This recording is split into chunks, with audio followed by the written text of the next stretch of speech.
এদিকে দেখো তেল গরম করে কাঁচা মরিচ আর কাঁচা পেঁয়াজের ফালি আমি একটু ভেজে নিচ্ছি। সয়াবিন তেল দিয়েই আমি রান্না করব।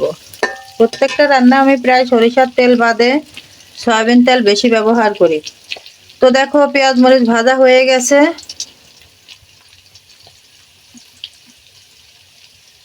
তো এর মধ্যে 1 টেবিল চামচের পরিমাণ আদা দিয়ে দিলাম এবং 1.5 টেবিল চামচ পরিমাণ রসুন দিয়ে দিলাম।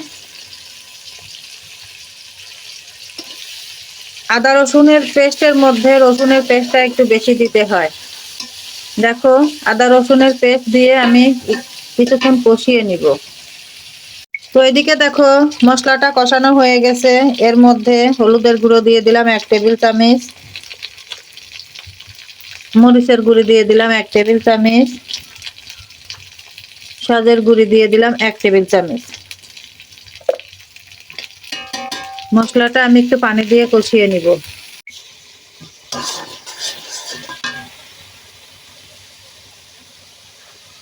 ছোট ছোট 3 টুকরা তেজপাতা দিয়ে দিলাম। মশলা থেকে তেল উঠে গেছে। এই পর্যায়ে আমি মাছগুলো দিয়ে দিব, তার মানে মশলা কষানো হয়ে গেছে। দেখো দেখো মাছগুলো দিয়ে আমি মশলার সঙ্গে 1 মিনিট কষিয়ে নিলাম। তো দেখো ঝোলের পানিটা দিয়ে দিলাম। ঝোলের পানি দিয়ে মাছটা আমি ফুলফিল রান্না করে নিব।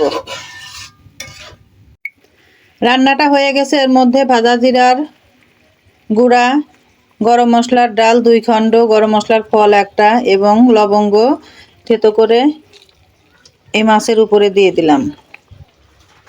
ফাইনাল লুকটা তোমাদের দেখাবো।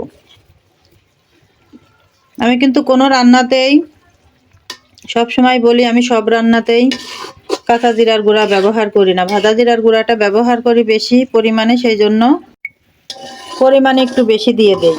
দেখো রান্নার ফাইনাল লুকটা, খসলা মাছের রান্নার ফাইনাল লুকটা দেখো। নামিয়ে পরিবেশন করে নিব।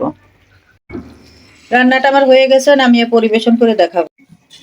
তো খসলা মাছের রেসিপি আমার হয়ে গেল। ফলো কমেন্ট শেয়ার করে দিও। আর ভালো লাগলে আমি যেভাবে রান্না করেছি এইভাবে রান্না করে খেয়ে দেখো। আজ তাহলে রাখি এই পর্যন্তই। আল্লাহ হাফেজ।